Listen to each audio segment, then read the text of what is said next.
Okay. It says you're live, but I don't see you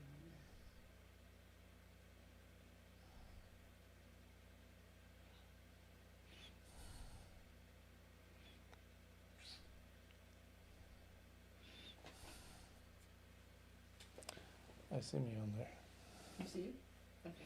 So start talking. Greetings, everybody, and thanks for joining us on today's live stream. It's November 29th, 2020.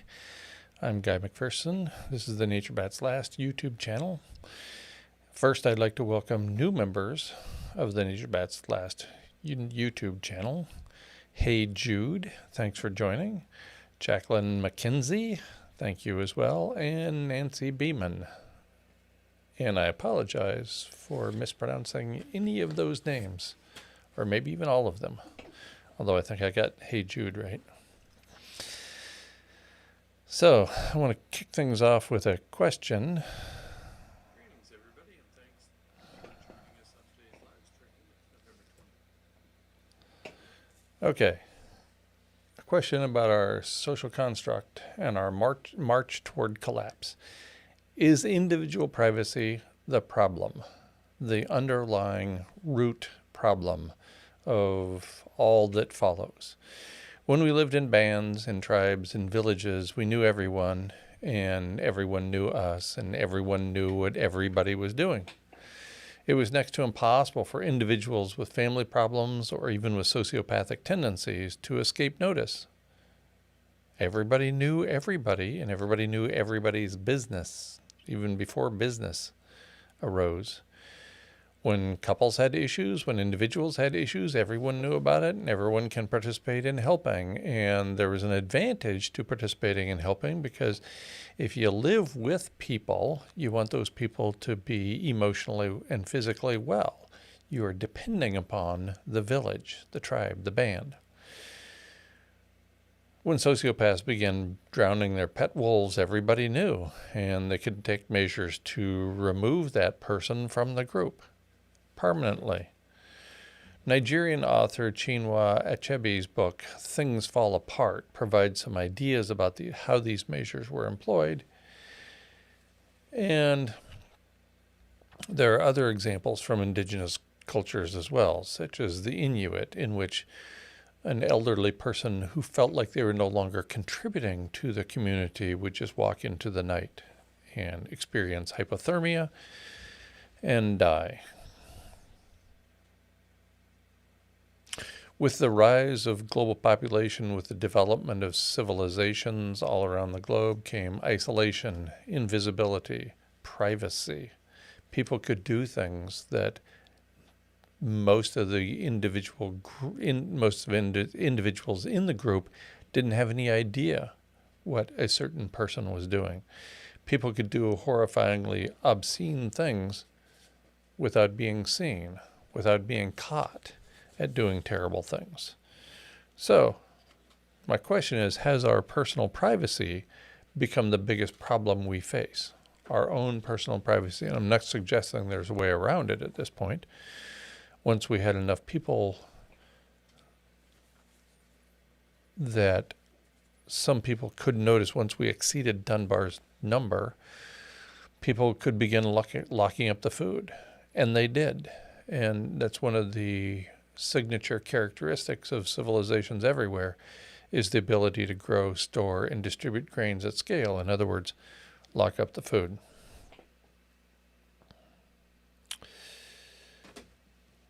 First question, from Kevin: how long before the powers that be initiate a radical geoengineering attempt to cool the broiling planet? I think a nuclear winter will be high on the list.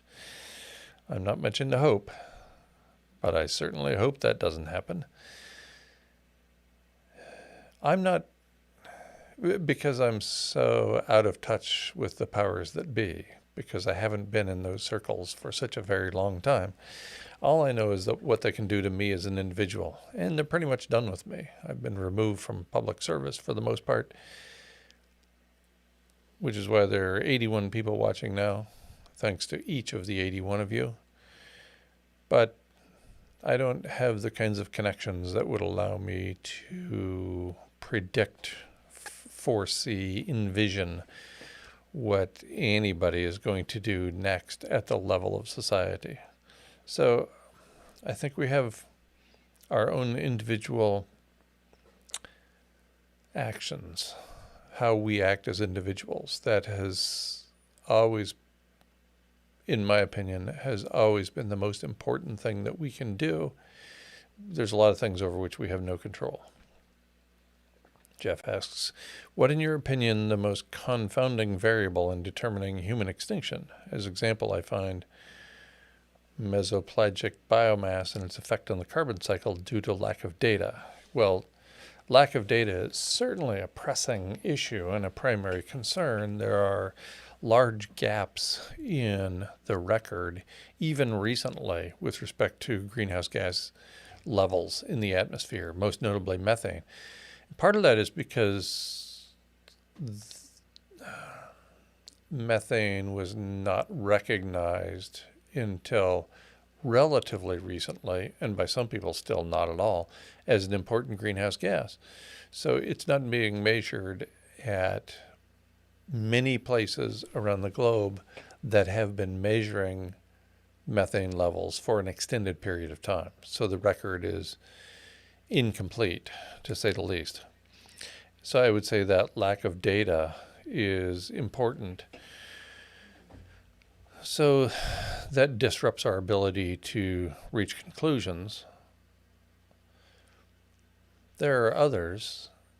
I'm relatively certain that the federal governments of the world are working hard to disrupt our ability to see some of those data, plural, not datum, singular, those data.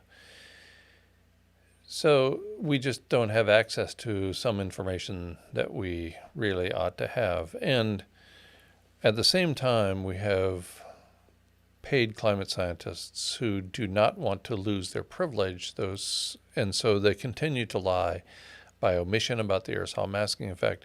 They continue to lie by commission about the importance of methane, for example, emanating from melting, thawing permafrost, as well as from the relatively shallow seabed of the Arctic Ocean. So there are a bunch of people out there working pretty hard to make sure you and I don't have access to the information that we might find useful.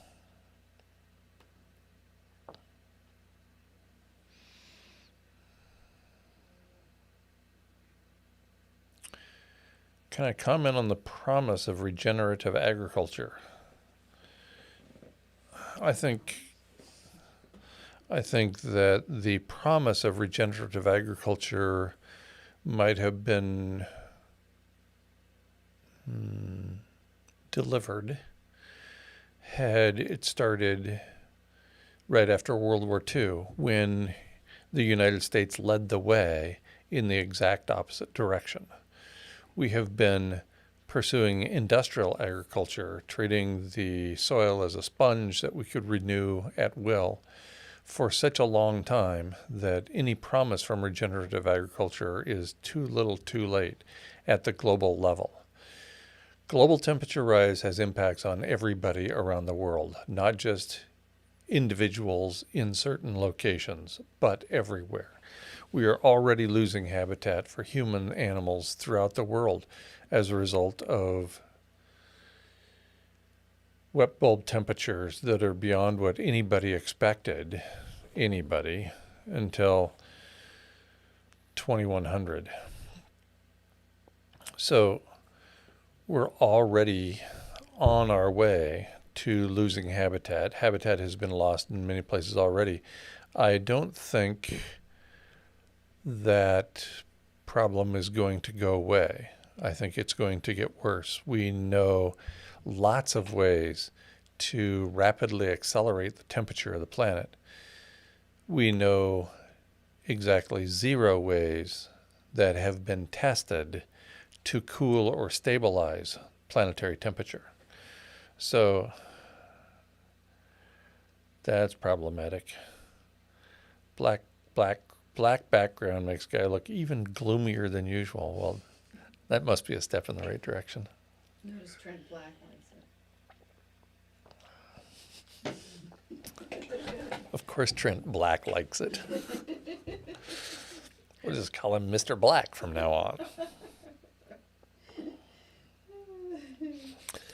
What is the rationale for impeding access to information? Well, it's this set of living arrangements that is responsible for people making a lot of money.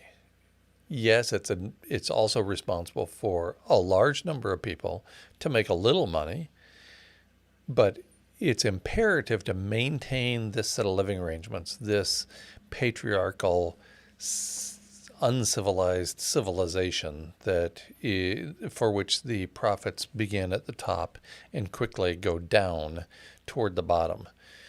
Maintaining this set of living arrangements is imperative to the sociopaths who benefit most from this set of living arrangements. What could disrupt this set of living arrangements? The truth. Imagine if everybody in the world realized that we don't have long to live. Let's say everybody knows that next Tuesday, the whole house of cards comes down, nobody gets paid from then on. What do you think is going to happen? I suspect nobody's going to work Monday and Tuesday. I suspect people are going to spend time with their loved ones. And who does that hurt financially? It hurts the people pulling the strings of empire. It hurts the 1%. It hurts the 0.1% especially badly, because those people only make money and therefore enjoy privilege if we go to work every day. So let's, even first responders stop responding when the situation becomes so dire that they realize their family and friends back home might be experiencing problems. The same applies at the level of the entire society. How could it not? If I'm out there working my job at the nuclear power plant, knowing that my presence is responsible for that nuclear power plant not melting down catastrophically, and I hear that my loved ones are in trouble, what do you think I'm going to do? Think I'm going to stay there? Think I'm going to work overtime? No. I'm going to try to save the ones I love. I'm going to try to put on my own mask first. And I suspect that there's a lot of other people who are going to do the same thing. So that's the rationale for impeding access to information.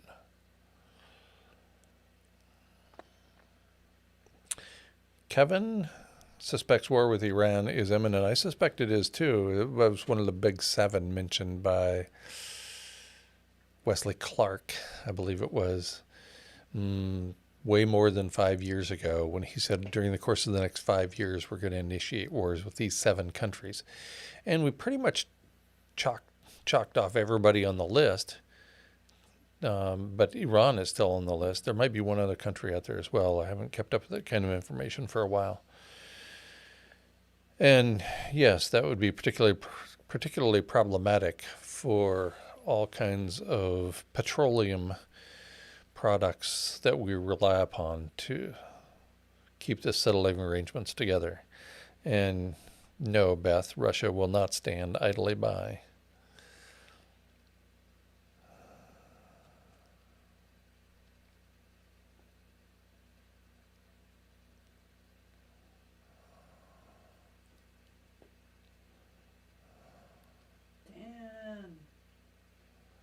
Welcome, Grateful Dan, as a climate defender.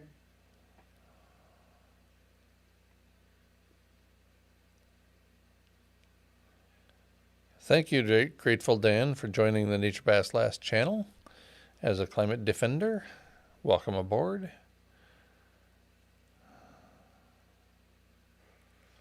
Yes, Brooklyn Culture Jam. It makes perfect sense that the IPCC has not followed up on their September 2019 report that pointed out we were in the midst of irreversible warming of the planet.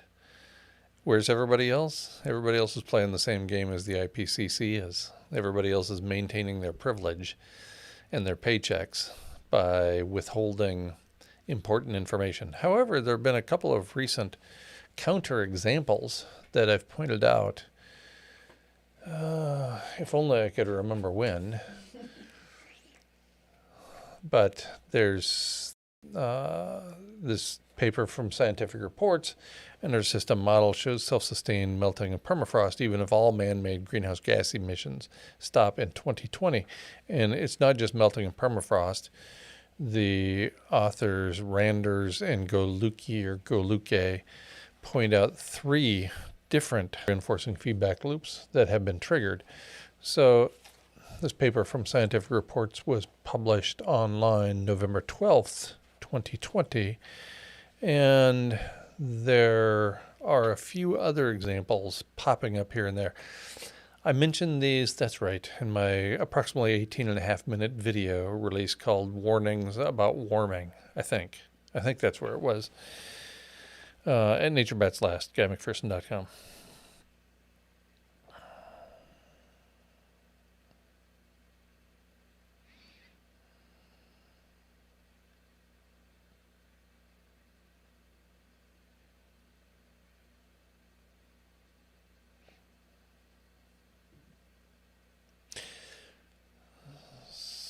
Jeff S., is our future already determined?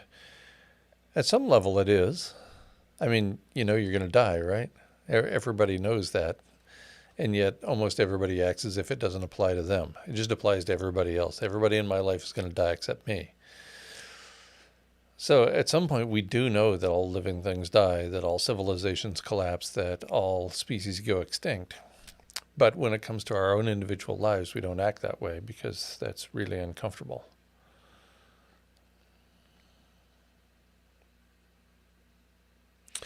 Think about it. It says, with more water vapor and then more cloud cover, should we expect a slight slowdown of climate change? No, exactly the opposite. A warmer planet is a wetter planet, and that moisture that goes up into the atmosphere acts as a self-reinforcing feedback loop. It warms the planet. It acts as a lens to warm the planet. You ever take a magnifying glass when you were a kid and go around chasing insects on the ground to burn them up? That's what water vapor in the atmosphere is doing.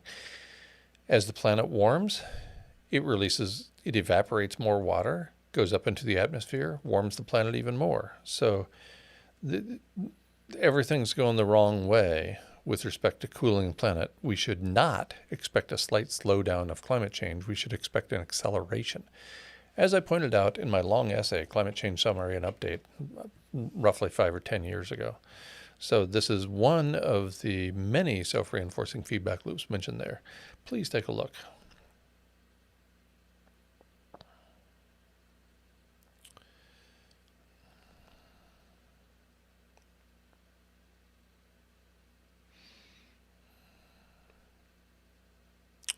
Low yes, won't reduced greenhouse gas emissions because lockdown make a dent in the graph in 10 years, hypothetically if we have had 10 years.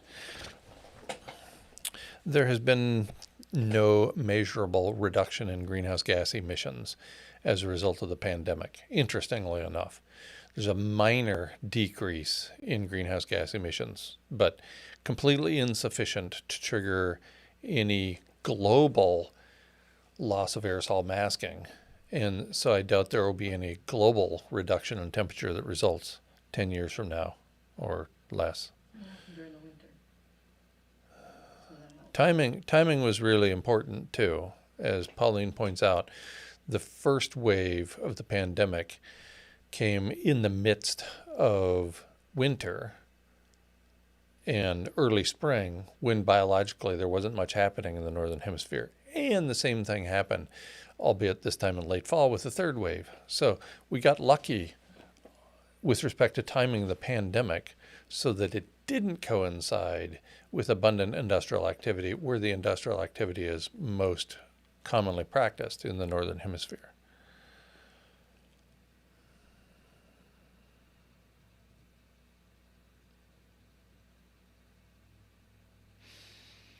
Scott asks if I give any credence to the Great Reset. Vandana Shiva was speaking about it. She mentioned Bill Gates and the efforts to patent genes.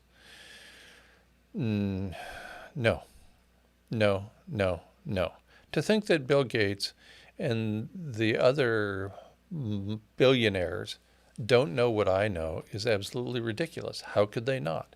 Remember how they got to enjoy such great privilege. Remember how they gained access to so much money. Knowledge. That's how. Why do you think that I gave my first presentation, my first recorded presentation on abrupt climate change in November 2012, and then in December 2012, the following month, Steve Wozniak contacted me because he realized that we were in the midst of abrupt climate change because of my presentation that had been recorded. These people know what's going on. They surely know about the aerosol masking effect. The Great Reset is, in my opinion, a great distraction to keep people looking in the wrong direction. Focus on your own life, what you can do in your own life with those that you love, those who you love, and keep track of the information. As I wrote in one of my recent peer-reviewed papers, there's no advantage to the reset, and the so-called powers that be know that. How could they not know? They know about aerosol masking, probably a lot more than I do.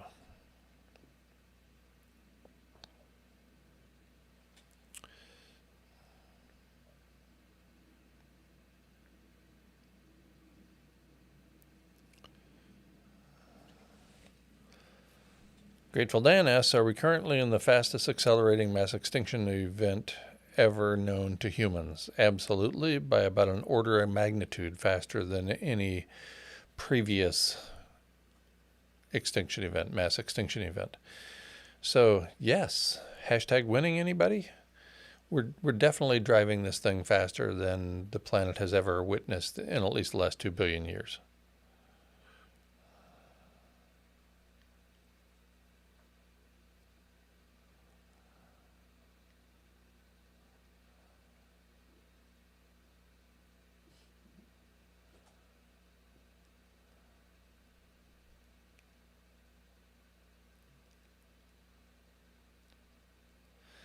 Raza Eco Warrior says, I have a metaphysics question. In my next life, I would like to come back after 10 million years. Is it possible, in your opinion? No, I think this will be a lifeless planet long before then.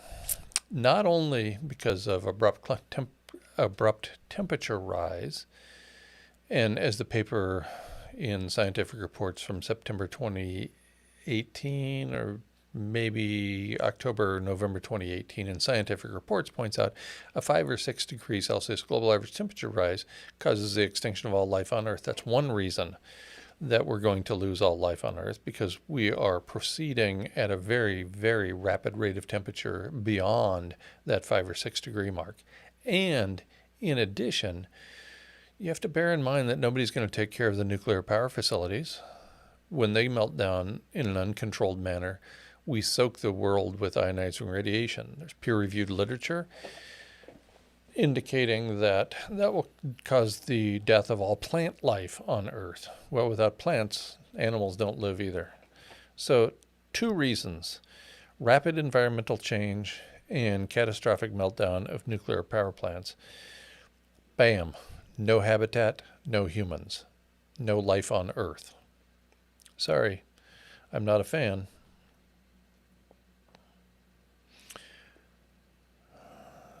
Don references Zach Labbe, I think that's how to pronounce his name, his graph of the Sea of Laptev, ice refreeze being stuck, in other words, not refreezing. Seems pretty grim. Yes, it certainly does. I was so pleased to see Zach get a tenure-track job at Colorado State University as a climate scientist, because it's a tough time in universities anywhere to be hiring into tenure-track slots, and he's been doing great work for many years, so good for him. Unfortunately, that great work points to really bad news for us.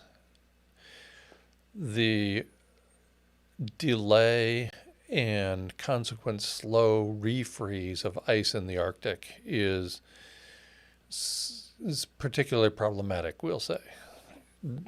It seems that we are headed for an ice-free Arctic. If not this coming year, then almost certainly sometime in the not-too-distant future. You know, this was the event that was projected by Maslowski and colleagues in the Annual Review of Earth and Planetary Sciences, the 2012 issue, to occur in 2016 plus or minus 3 years. So we've dodged the bullet of those 7 years, 2016 plus or minus 3 years, and an additional year to boot, 2020. So can we manage to avoid that disaster, which almost certainly will cause the loss of all life on Earth because of continued rapid warming? Can we stop that forever? No, of course not. So yes, Zach's graph of the Sea of Laptev and the very slow rate of ice refreezing is one of the primary concerns that those of us who are worried about loss of habitat for humans and other animals on the planet find particularly telling.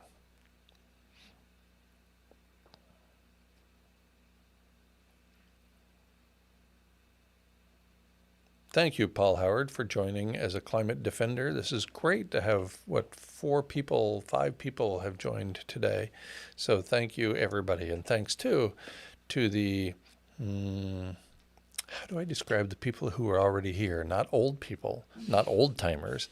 Not thanks to the loyal members for tuning in today as well. And can you mention that we know that sometimes when their membership comes up for renewal, it boots them out and then they have to resubscribe for some reason. I don't know if I've heard of that.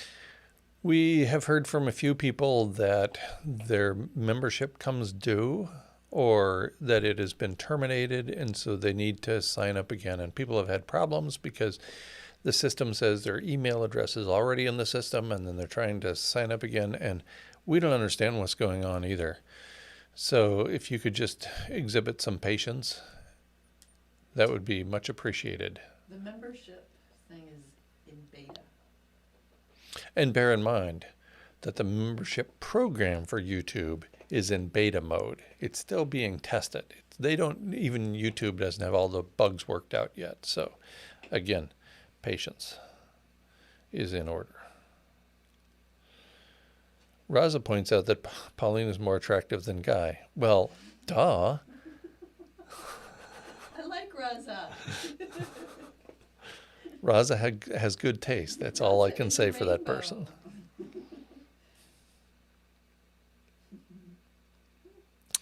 Beth asks, do you attribute the lack of reduction in greenhouse gases due to COVID to an increase in emissions from melting permafrost and methane cloud rates? I think it's because of at least those two factors, and also continued industrialization.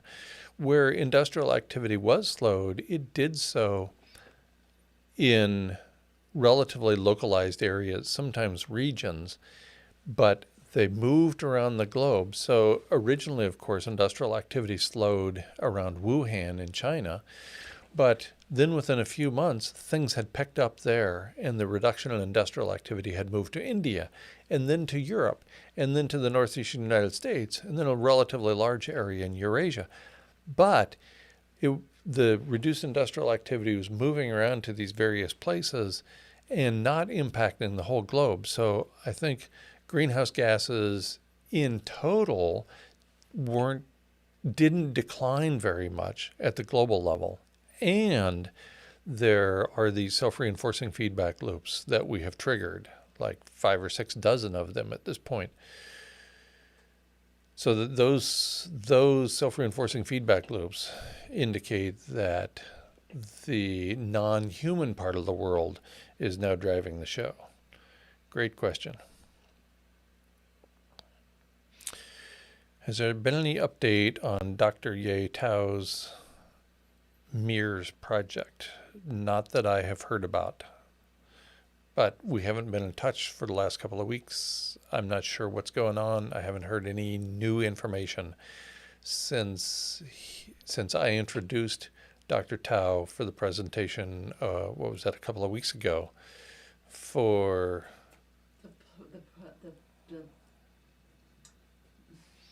the meeting, I can't remember the name. what Jamin Shively, it's on Jamin Shively's YouTube channel, and it was called the something production, or No, it was like a meeting. It was the presentation. the press conference. Press conference. It was the press conference. And I think you can find at, we check on this, thepressconference.com or pressconference.com. I think you can find all the talks over a span of many hours during that Will it be on time. YouTube? No, the press conference at a URL, at a browser. Okay. It's either the press conference or pressconference.com or .org or .net, one of those. Anyway, that has all of the presentations and conversations that ensued. Well, the press conference. A press conference is a meeting of journalists.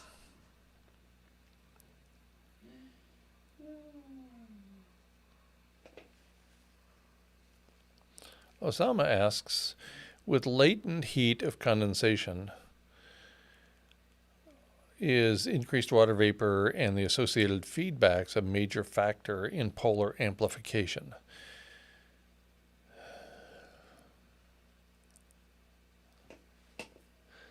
I don't think so, but I don't know for sure.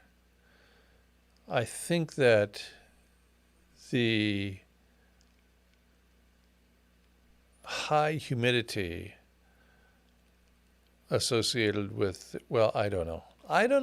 I just don't know. There, that's my answer for you. I used to tell students in my classes, in the first couple of days of class, somebody would ask a question, I didn't have an answer. I said, that's a great question. And whenever I say it's a great question, it's because I don't know the answer. So, great question, Osama. I don't know the answer. It doesn't exist. Trent says, I heard we're going to lose clouds. Is that right? I like clouds. We all like clouds.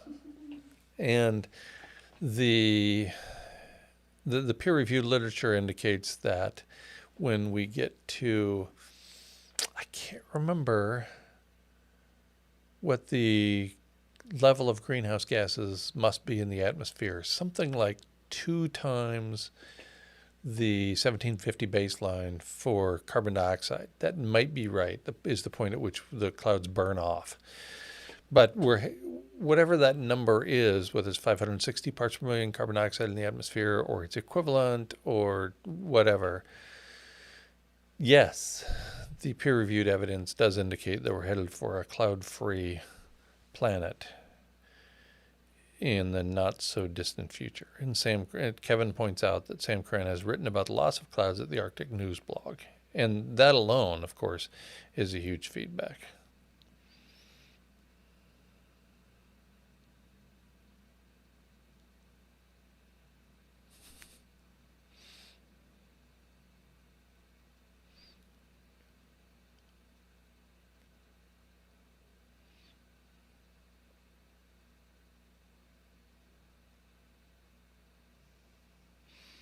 Have I heard about the algae blooms in the Arctic Ocean? Is that new, or have they always been there?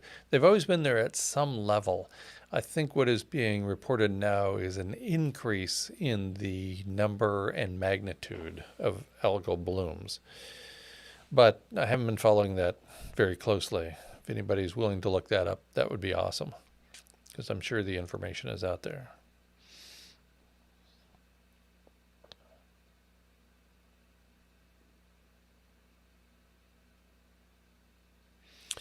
Chad asks, can we all buy mirrors at Walmart and point them up? 10 by 10 square feet, presumably. Was that the correct math? And yes, if everybody on the planet did that, even if everybody in your neighborhood did that relatively small area, 100 square feet, that would be sufficient to overcome the ongoing annual increase from 2019 to today in carbon dioxide emissions. So that's a start. Everybody put mirrors on their roof and make sure that you don't live in hail country. Then you'll have to buy new mirrors every year. Yeah, I don't know clouds at all.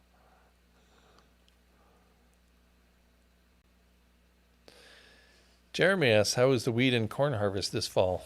The wheat harvest was fine. It occurs early because it's planted in the wintertime. So that all went according to plan in May and June.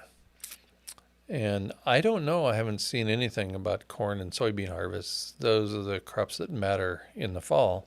And apparently they were okay because the stock market is setting records every 5 minutes. So apparently it's all good.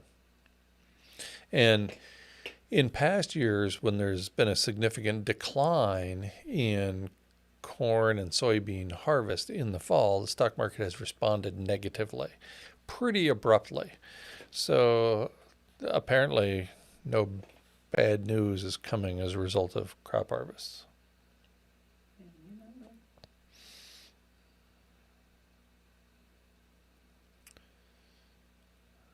Thank you, Explore, Learn, Share, Inspire, !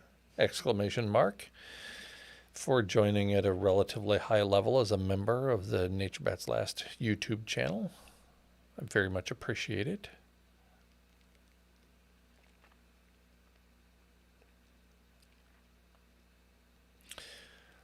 Delana asks, does greenhouse gas make the sun look brighter? What are you doing looking at the sun? You're not supposed to do that. If you're looking at it at all, it makes it look way too bright. It's the ozone. Maybe my eyes are older, but the sun seems much brighter than 25 years ago. Yes, and the science behind that is not as a result of greenhouse gases. It's a result of the ozone being stripped away. Atmospheric ozone serves a really important function for humans and other animals in that it filters some of the incoming sunlight and keeps it from striking our skin. So if you go out there gardening, and you've been gardening for long enough that you can keep track of this sort of thing, you go out there and you're gardening after you've been gardening for 25 years and it feels hotter than it ever has before, it's because it is. It's because the ozone is being stripped away. This, again, is one of the self-reinforcing feedback loops that is mentioned in the long essay, Climate Change Summary and Update at GuyMcPherson.com.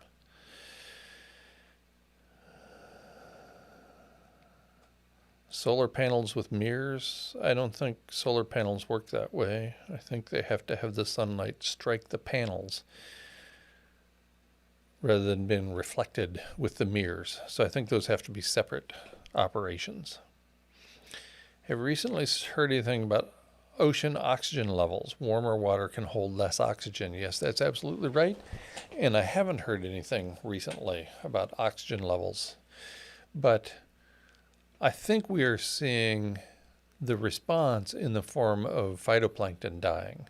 So I think this is one of those things where the biology is telling us what's happening after the filter already occurs of oxygen. But surely somebody is out there measuring oxygen content on a regular basis, wouldn't you think? I would. Why do we have organizations like NOAA anyway?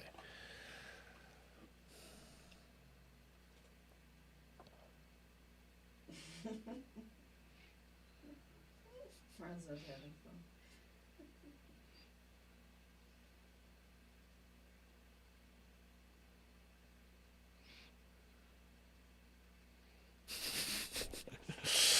Great comment, Alana. Now that I explained it, you don't have to look at the sun anymore. And I'd recommend sunglasses at least.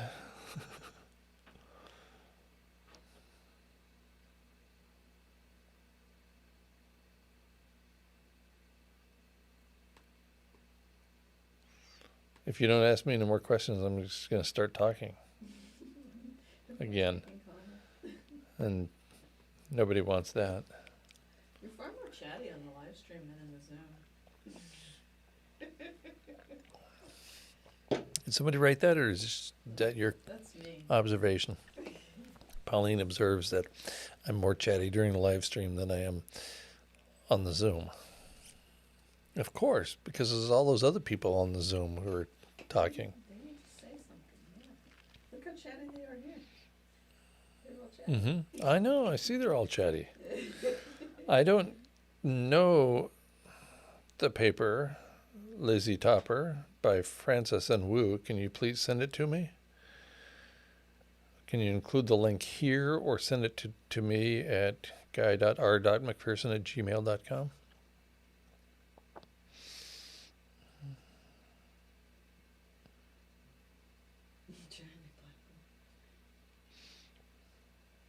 Jeremy Blackburn. People are always asking me when the economy is going to collapse, and I've missed on that prediction a few hundred times, so I'd just soon not go there again.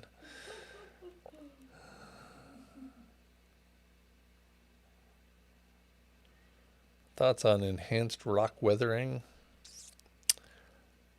which attempts to scale up the natural reactions where CO2 is taken up by olivine rocks, run by Project Vesta. The emissions from the energy involved is in crushing, and I'm not at all surprised. Another example, civilization is the heat engine. I mentioned weathering of rocks, of substrate, as a self-reinforcing feedback loop in the climate change summary and update at guymcpherson.com.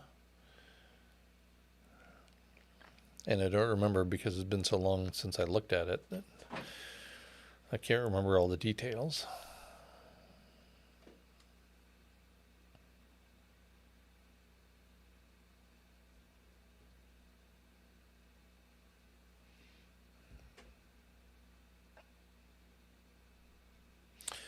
Are algae, phytoplankton, and diatoms the same thing? No, they are not the same thing. Are they all protists? I think they're amateurists. No, I don't know. I don't know how they get classified. I'm sorry.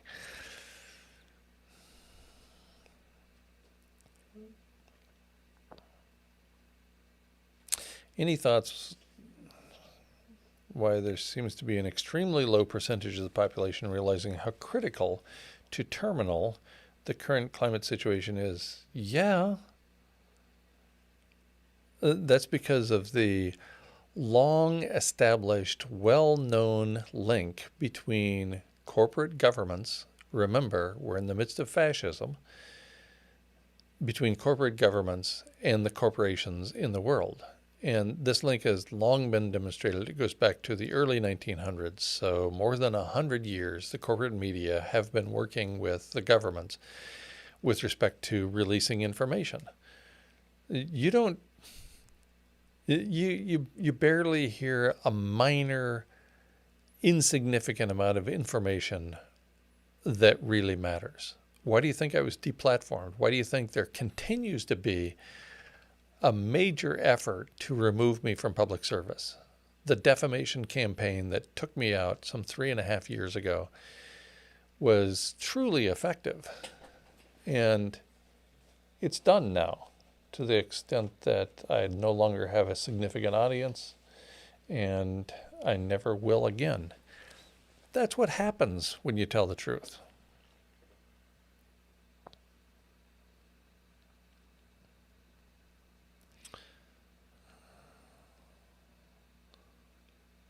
Grateful Dan asks, oh wait, sorry, trying to go in order here. Any thoughts about when or if Wall Street will reflect what is happening on Main Street? Yeah, I think that'll happen. At some point there's going to be a stock market crash. I believe that we are in the longest bull run in history in the United States as far as the stock markets are concerned. At some point, that's got to crash. I don't know when, but you can't sustain the unsustainable indefinitely. Raz asks, Guy, does Pauline have an unattached sister? I guess that depends on the definition of unattached. Grateful Dan says, how do you know that we are 2C above the 1750 baseline? I think based on evidence from Sam Cran at Arctic News blog, going back to March of this year, March of 2020, we are at or near the 2C mark, at least 1.85 C above the 1750 baseline. And bear in mind that it doesn't matter at all, because we trigger those self-reinforcing feedback loops at 0.5 degree or less above the 1750 baseline. So all this untoward attention on whether we passed 1 degree or 2 degrees or 1.75 degrees or whatever is irrelevant distraction. So I would encourage people to not get caught up in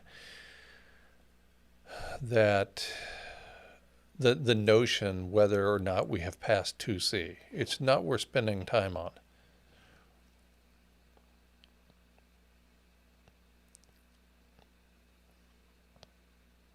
Do you want to share that? I can put that chart up that Sam Carana made. Yes. Yes, please put up that latest chart from Sam Carana, Pauline. And yes, Kevin, the global economy is collapsing. Fictional fiat currency is the only thing keeping it going, and we all know how that ends up.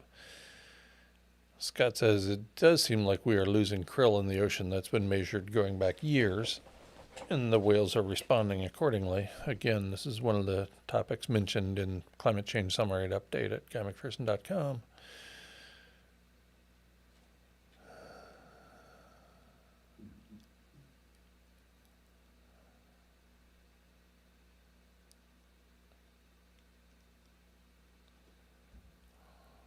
Let's see. There's a bunch. Most of the chatter here is about Pauline. And so I'm either going to let her respond to that or just ignore it completely.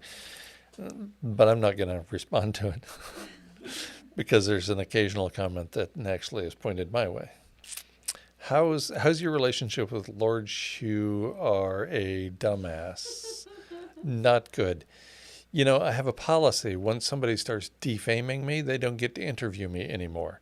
And I went back and forth for 2 days with this guy who refuses to reveal his name about why I wouldn't submit to another interview with him. And it's because he encourages people to defame me on his YouTube channel. Why would I submit to that?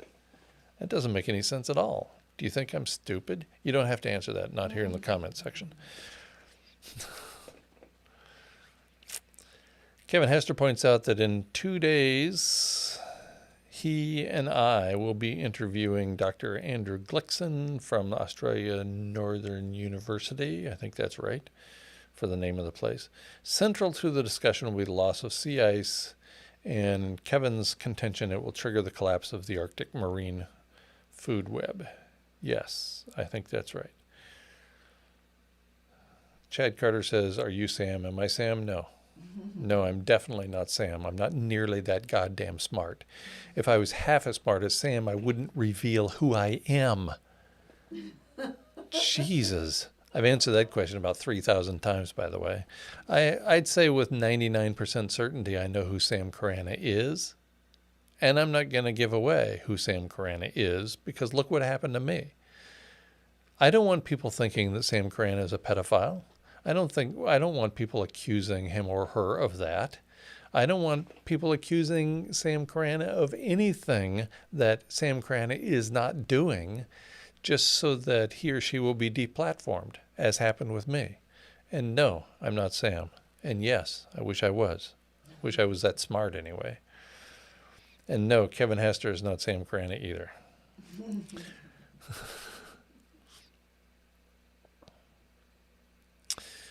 Are you aware of the very poor Arctic sea ice regrowth this winter despite La Nina conditions? Yes, and I've been pointing that out in all of my recent interviews and writings at guymcpherson.com.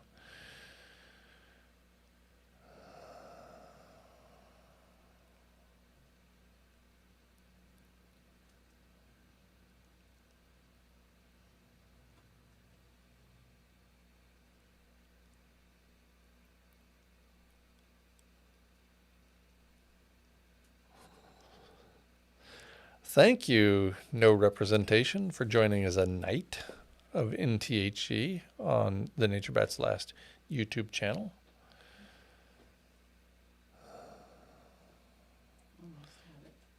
Is Sam Carana a climate scientist? I'm not going to give away who Sam Carana is, but I will say that he or she is a natural scientist. And there remains very few people who call themselves legitimately climate scientists. I'm not a climate scientist, and I've never called myself one. I'm a conservation biologist, so I understand the linkages between environmental conditions and habitat for organisms. Climate science didn't really arise in the public discourse and therefore lead to degrees at universities until relatively recently. About a dozen years ago, when I left the University of Arizona, there was a minor that you could get in a global change related field or discipline. That's it. You could get a PhD minor. You could not major in climate science. And this is a major university. So there are people who have been studying climate change and climate science for quite a few years, but for the most part, they have degrees in physics and atmospheric sciences and that sort of thing, not in climate science per se, because those degrees aren't out there.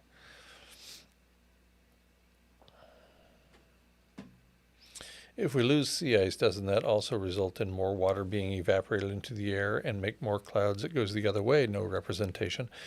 More water being evaporated into the atmosphere doesn't make more clouds. It heats up the planet even faster. This is one of the many self-reinforcing feedback loops I pointed out in Climate Change Summary and Update at GuyMcPherson.com. And this one is very, very rapid. There's evaporation of water from the surface up into the atmosphere that causes the lens of the atmosphere to increase in intensity and therefore cause additional heating. Not more clouds, fewer clouds. So the faster we heat up the planet, the more the moisture in the atmosphere increases, and therefore the faster we drive away the clouds. We're not going to cool the planet this way. Can you see your picture there? Yes, I can see my picture. It's frozen. Oh, no. My picture is frozen. I'm like this. I don't look bad. All right. I have the chart ready to show. Do you want to see it? Show that chart, please, Pauline. Just show it on the screen. Okay. This is the latest from Sam Carana regarding temperature rise by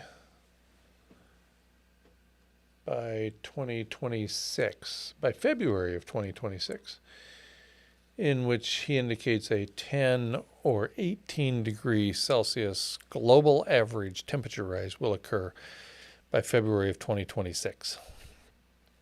So that's fast. And the difference between the 10 and the 18, that 8 degrees is based on the stripping away of the clouds.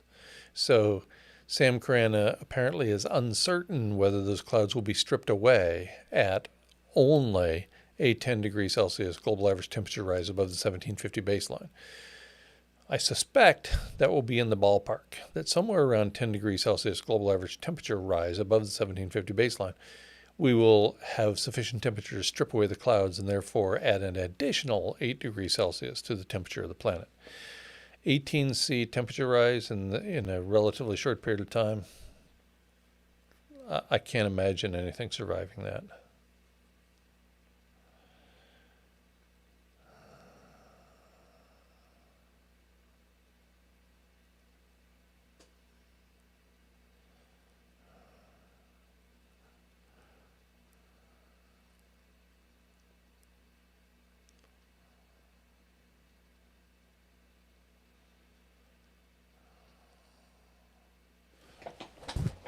What's my take on what will happen when we get the next El Nino? Typically during El Nino Southern Oscillation, the ocean gives up a lot of heat and a lot of carbon dioxide that has been stored. So you can think of the ocean as a battery that has been storing carbon dioxide and heat. The El Nino Southern Oscillation frees up the heat and releases a bunch of carbon dioxide. So that could well be enough to cause a very abrupt warming. And remember, it's the rate of environmental change that really dictates whether species are able to keep up or not. So that could be the factor that drives a rapid increase in global average temperature. and therefore causes the extinction of humans and most other organisms on the planet. Could be. I'm not sure about that because it depends upon the intensity of the El Nino Southern Oscillation, among other factors.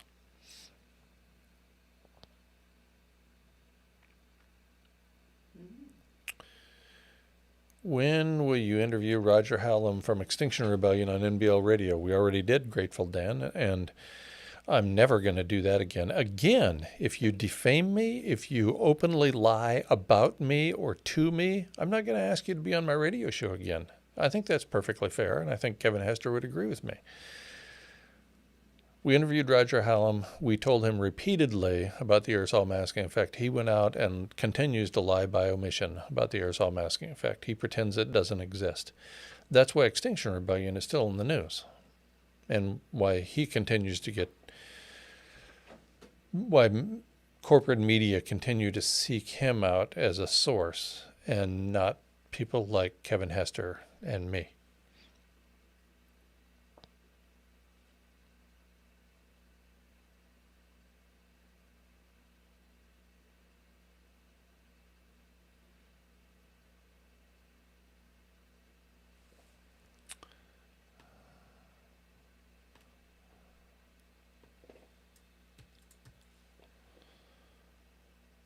Thank you, Lizzie Topper, for that link.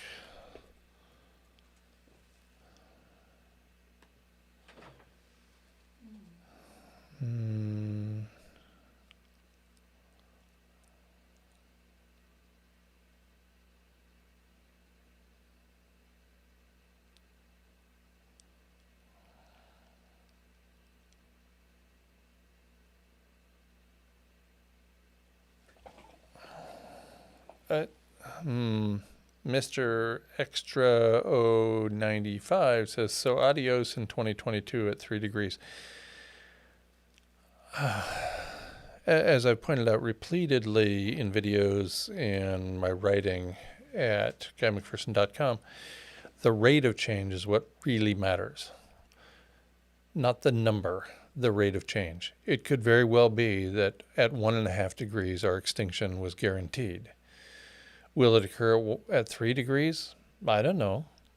Will it occur at 3 degrees in 2022? I doubt it. I suspect there will still be a few people living in bunkers around the planet. But I suspect we are on the verge of losing habitat for humans already. We might be there, and it might not be clear yet until we have the next El Nino Southern Oscillation, or until we have that additional temperature rise to 3 degrees C, or some other factor that I can't even imagine at this point. So I suspect not everybody on Earth will be dead at 3 degrees overnight, and that as a consequence we won't all be dead in 2022. But hey, I've been wrong before.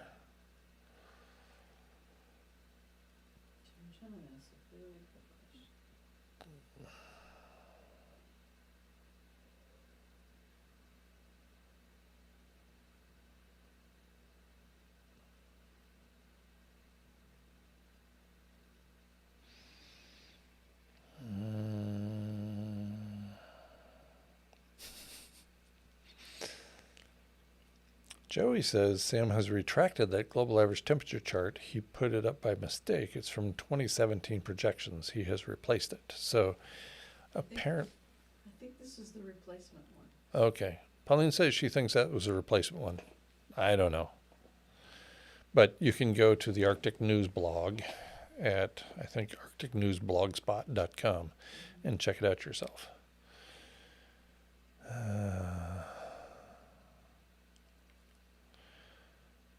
Jimmy John says, I'm 20 years old. Should I even bother pursuing a degree in science or anything for that matter? Or should I just accept the inevitability of an NTHE and enjoy my life while I have it?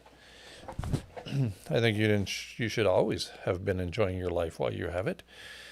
And if you enjoy pursuing knowledge at an educational institution, then you should keep doing that. I don't know when you're going to die. Can I throw something in there? Of course, Pauline wants to throw something in here. So take cover, everybody. There it is, right there. I think college is fun if you're taking a couple courses at one time, but if you have a full course load, that's tough. Okay, Pauline says if you're taking a couple of classes at a time, college is fun. But if you're taking a full load, and especially if you're not enjoying taking a full load, why would you do that? Why would you beat yourself up? Ever. Much less when you think you have a terminal disease. And we were all born with a terminal disease.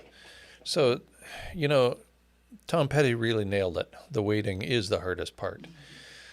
Does that mean we should just sit back and wait? No, not at all. I have never suggested doing such a thing. I have encouraged people to pursue what they love in their lives. And please, Jimmy John, continue to do that.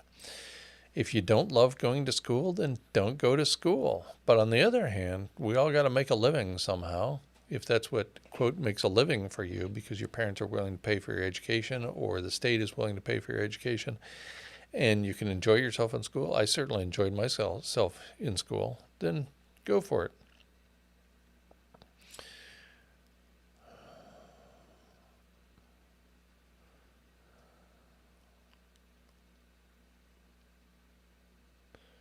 Thank you very much, Angie Cordiero, for your generous donation. Yeah, and good point. We can't even get people to wear masks, so getting corn, soy, and wheat farmers to use regenerative farming practices is unlikely, as well as farmers getting subsidies to use chemicals. That's right. There are advantages to using the current model of industrial agriculture, and if the quote only advantage to regenerative agriculture is we prevent our extinction, I doubt if many farmers are going to go that route. Sadly.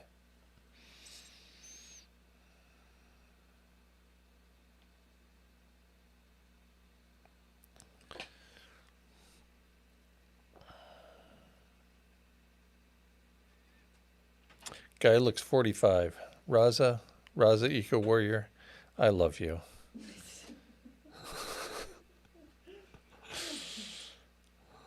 Is that a lie? It's not a lie. I just look 45. I've only had 15 birthdays, by the way, and my latest one was on February 29th of this year. So if I look young, it's because I'm young.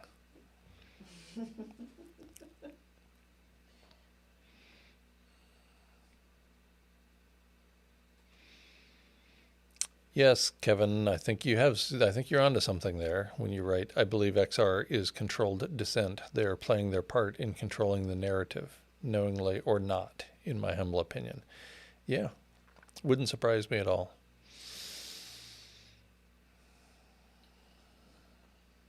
Is there any chance of reincarnation? Do you know where the James Bond movie Never Say Never came out? That was because Sean Connery said, I'm never going to play James Bond again. So they hired him back to play James Bond. They had to give it the title Never Say Never. Again.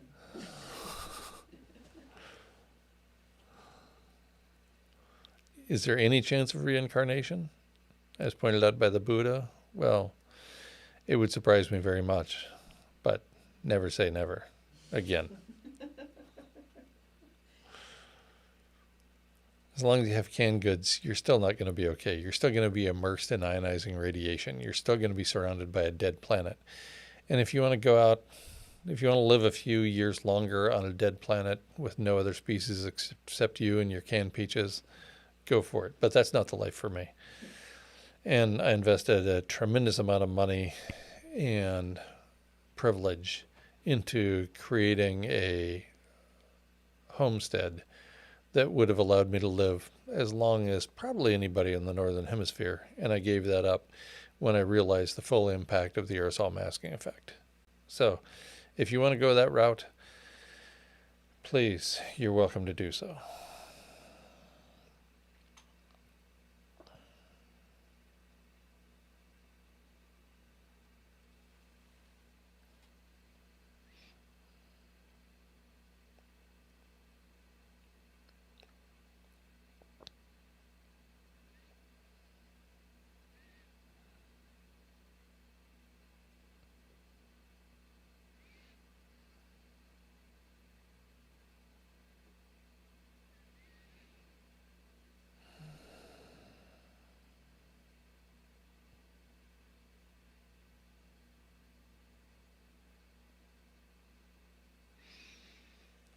All right. We have crossed the hour mark by a few minutes. So I think it's time to wrap this up. I also don't see any new questions on here. And I'm not even going to respond to things about plandemic or scamdemic or nonsense bullshit like that. So if you want to believe things for which there is no evidence, that's completely up to you. But I'm not going to waste my time talking about it. Thanks everybody for joining in, and we'll try to put together another one of these within the next week or so. Oh, before we go, I should point out that my sort of latest book is out, Academic Pursuits, which I wrote in the year 2000 and which was published in 2006 and has consequently had the publisher go bankrupt and drop out of the publishing game. I received my proof copies today, 2 copies, 283 pages each. And so this says not for resale on it. But it's called Academic Pursuits. It'll be available probably within the next week or so. Mimi Gurman is kindly reading a proof version and sending me all the typographical errors that occurred in it. And so after we're done fixing those, it'll be available probably within the next few days or a week. The Kindle version is available for pre-order. Kindle edition is already available for pre-order, so you can find that at Amazon.com, obviously. And I will announce the print version and Kindle version in the not-so-distant future at GuyMcPherson.com. So thanks, everybody, for joining in, and I look forward to chatting again within the next week or so. Have a great week, everybody.